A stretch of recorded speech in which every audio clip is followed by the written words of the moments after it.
प्रिय बच्चों, नमस्कार। मैं वीना चौहान आपके लिए एक कहानी लेके आई हूँ।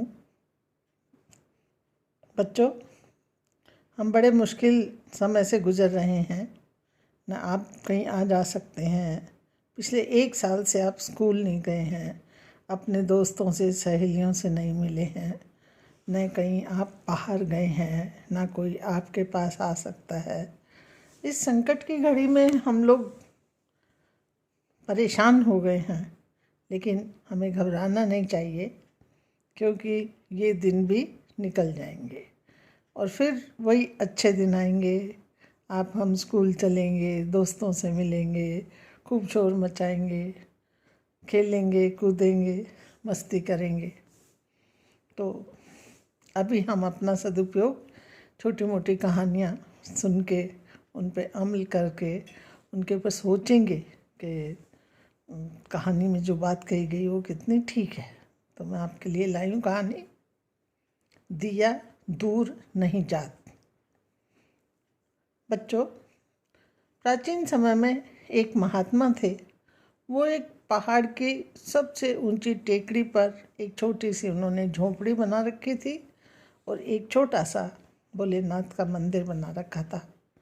वो वहाँ रहते थे और आसपास के गांव के जितने भी लोग थे, वो जब भी मंदिर जाते तो उन महात्मा जी से मिलते और उनके पूजा पाठ की प्रणाली, उनको ईश्वर की भक्ति देख के बड़े प्रसन्न होते। जिसके पास जो कुछ होता वो उनको भेंट में कुछ ना कुछ दे के आ जाता और उनका जीवन बहुत ही संतोषी था और आराम से निकल रहा था। जो भी उनके पास होता था वो अपना खा पी करके ईश्वर भक्ति में लीन रहते थे। बच्चों, एक दिन उनके पास भोजन नहीं था, कुछ भी नहीं था। तो उन्होंने सोचा कि आज तो मेरे पास कुछ भी नहीं है, चलो नीचे गांव में चलते हैं और जो भी भिक्षा मांगने पर मिलता है उसी से गुजारा चला लेंगे। ऐसा कभी होता तो नहीं है, लेकिन आज इस तरह से अगर हो गया तो कोई बात नहीं। अपने नीचे गांव में सब भाई बहन हैं और मुझे ज़रूर सहायता करेंगे। वो नीचे आए, आकर के उन्होंने द्वार खड़खड़ाया। एक महिला आई, उन्होंने कहा हाँ जी। उन्होंने कहा कि मुझे कुछ भोजन के लिए और वस्त्र ओढ़ने के लिए चाहिए। महिला अंदर गई, उसने रात की ठंडी रोटियां रखी थी और सब्जी रखी थी, उस पर रख कर के और वो ठंडी रोटी और एक फटी हुई चादर उनको महात्मा को दे दी। महात्मा जी ने लिया, उनको अपने झोली में रखा, चले गए। थोड़ी दूर अगले घर में गए, वहाँ जाकर उन्होंने द्वार खटखटाया। एक सज्जन महिला आई, उनको भी उन्होंने वही कहा कि आज कुछ भी भोजन सामग्री नहीं है मेरे पास, मुझे कुछ खाने को चाहिए और मुझे एक ओढ़ने के लिए चादर भी चाहिए। वो महिला बहुत ही सज्जन थी, बहुत दयावान थी। उसने अपनी गरम गरम बनी हुई 2 रोटियां और ताज़ी बनी हुई सब्जी लेकर के महाराज को और उन्होंने दी और एक ओढ़ने की अच्छी सी सुंदर धुली हुई चादर उन्होंने ला करके उनको दे दिया। महात्मा जी दोनों घरों से भिक्षा लेकर के वापस अपनी ऊपर टेकरी पर चले गए और ईश्वर की भक्ति में लीन हो गए। उस दिन बच्चों इतनी तेज़ बारिश आई, इतनी तेज़ बारिश आई कि ऐसा लगा कि पूरा का पूरा गांव डूब जाएगा।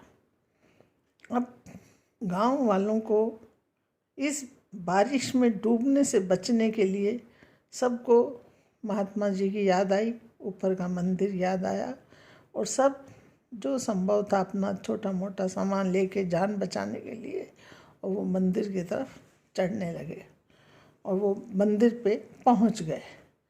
वहाँ गए तो धीरे धीरे रात हो गई। सबको भूख लगी तो उन्होंने कहा महाराज भूख लग रही है। महात्मा जी ने, वो दोनों महिलाएं बैठी हुई थी, उनको, जिन्होंने उसको सूखी रोटी और फटी हुई चादर दी थी, ला करके कहा, लो बहन, आपने मुझे सुबह दिया था, वो आपके काम आ रहा है, आप ये लो। उसने देखा और मन ही मन विचार किया, मेरे पास सब कुछ था, लेकिन मैंने इनको ठंडी बासी रोटी दी और ये फटी हुई चादर दी।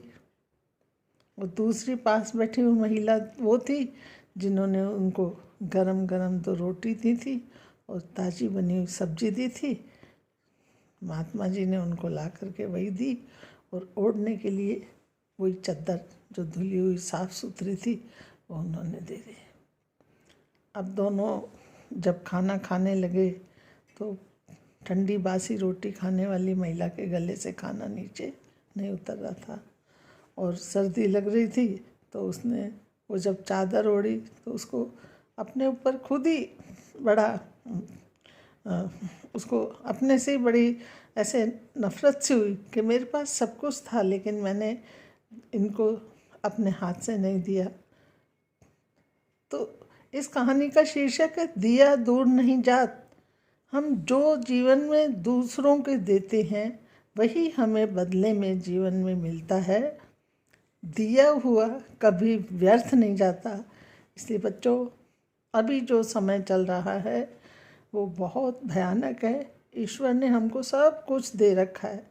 हमें चाहिए कि हम जो निर्धन हैं, साधनहीन हैं, जो वास्तव में गरीब हैं और जिनके पास परेशानियों के अलावा कुछ नहीं है, हमें दिल खोल के ईश्वर की सेवा समझ के उनकी सहायता करनी चाहिए, क्योंकि दिया दूर नहीं जात है। जो देंगे वही हमें मिलेगा। अच्छा बच्चों, याद रखिएगा। धन्यवाद, नमस्कार, फिर मिलते हैं।